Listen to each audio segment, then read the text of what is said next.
এটা হচ্ছে একটা ইমার্জেন্সি সল্ট ওয়াটার লাইট। এর আগের ভিডিওতে আপনারা অনেকে জানতে চেয়েছিলেন এটা কিভাবে কাজ করে। আমরা যদি এটা কোনো নদী এলাকাতে নিয়ে যাই তাহলে সেই নদীর পানিতে এটা জ্বলবে কিনা, আর এটাতে যেহেতু লাইটিং টাইম 120 ঘন্টা লেখা আছে, তাহলে 120 ঘন্টা পর এটার কি হবে, বা দীর্ঘ সময় ধরে যদি এটাকে চালাই তাহলে দীর্ঘ সময় পরে ঠিকঠাক থাকবে নাকি ক্ষয়প্রাপ্ত হবে, এটাও দেখব। এই সল্ট লাইট জ্বালানো খুবই সহজ, এতে সামান্য পরিমাণে লবণ পানি মিশিয়ে নিলেই এটা জ্বালানো যাবে। তো যেহেতু আজকে আমরা দেখব এটা ঠিক কিভাবে কাজ করে, এই কারণে এটার মেইন অংশটা আলাদা করে নিলাম।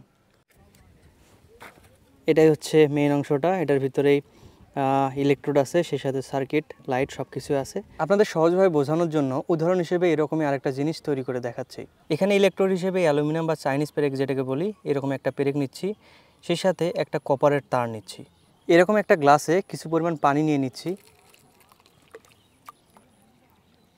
ইলেকট্রোলাইট হিসেবে লবণ নিচ্ছি কিছু পরিমাণ, পানিতে এটাকে মিশিয়ে নিলাম। লবণ পানি মিশ্রিত এই গ্লাসে এখন ইলেকট্রোড হিসেবে যদি অ্যালুমিনিয়াম পেরেক আর কপার তার এই দুটো চুবানোর পরে এটার ভোল্টেজ মাপি, তাহলে কত ভোল্ট আসে? 0.83 ভোল্ট। এখানে যে পরিমাণ ইলেকট্রিসিটি তৈরি হচ্ছে সেটা এরকম একটা ছোট এলইডি বাল্বকে জ্বালানোর জন্য যথেষ্ট নয়, যে কারণে আমরা এখন ভোল্টেজ বাড়ানোর জন্য গ্লাসের সংখ্যা আরও বাড়িয়ে নেব। সবগুলো গ্লাসে পানি দিয়ে নিয়েছি, এবার এগুলোতে লবণ মেশাবো।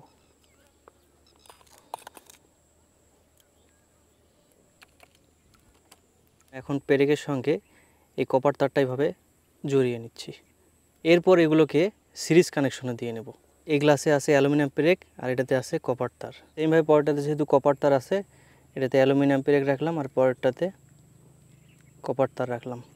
এরকম একটা ছোট এলইডি বাল্ব জ্বালানোর জন্য একটা সেল যথেষ্ট ছিল না, যে কারণে এরকম প্রায় 10টা গ্লাসে পানি ভরে আমরা সেলের সংখ্যা বাড়িয়েছি। এখন যদি ভোল্টেজ চেক করি তাহলে দেখতে পাচ্ছেন আনুমানিক প্রায় 7.6 ভোল্টের কাছাকাছি বিদ্যুৎ তৈরি হচ্ছে। এখন এরকম একটা এলইডি বাল্ব জ্বালিয়ে দেখি জ্বলে কি না। ও, বাল্ব জ্বলতেছে। এখানে যদি এবার তুলনামূলক এরকম একটা বড় এলইডি বাল্ব লবণ পানিতে রাখি, দেখতে পাচ্ছেন এটাও জ্বলতেছে।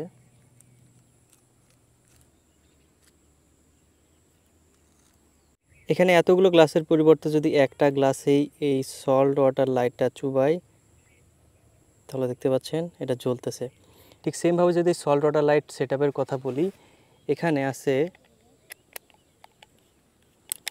এরকম একটা ম্যাগনেসিয়ামের ইলেকট্রোড আর একটা কালো কালারে দেখতে পাচ্ছেন কার্বনের ইলেকট্রোড।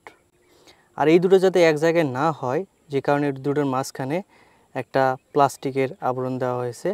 এখানে ইলেকট্রোড হিসেবে অ্যালুমিনিয়াম পেরেক আর কপার তার ব্যবহার করেছি, আর ইলেকট্রোলাইট হিসেবে লবণ পানি ব্যবহার করেছি, যে কারণে এখানে ইলেকট্রনের প্রবাহ হচ্ছে, আর ইলেকট্রনের প্রবাহ মানে ইলেকট্রিসিটি তৈরি হওয়া। ঠিক সেমভাবে এই সল্ট ওয়াটার লাইট এটাও কাজ করতেছে। এখানেও ইলেকট্রোড হিসেবে ম্যাগনেসিয়াম আছে আর কার্বন দণ্ড আছে।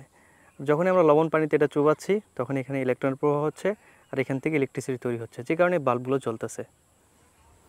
তো এটাকে বলে গ্রামীণ ভিউ। দেখতে পাচ্ছেন নৌকা পার হচ্ছে, সেই সাথে গরুগুলো পার হচ্ছে। আমরা বর্তমানে আছি নদীর ঘাটের কাছাকাছি। তো এখান থেকে কিছু পরিমাণ পানি নেই,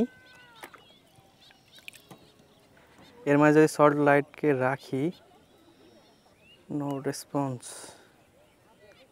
তো কাজ করতেছে না।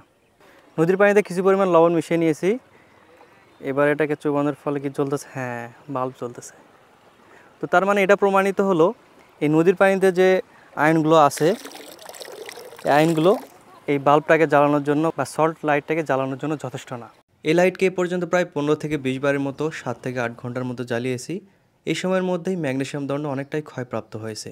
তো যে কারণে লাইটকে যদি লাইফ টাইম ব্যবহার করি তাহলে ম্যাগনেসিয়াম ইলেকট্রোড ক্ষয়প্রাপ্ত হওয়ার কারণে একসময় গিয়ে এটা অকার্যকর হবে। আর এই লাইটকে বানানো হয়েছে ইমার্জেন্সি সময়ের জন্য।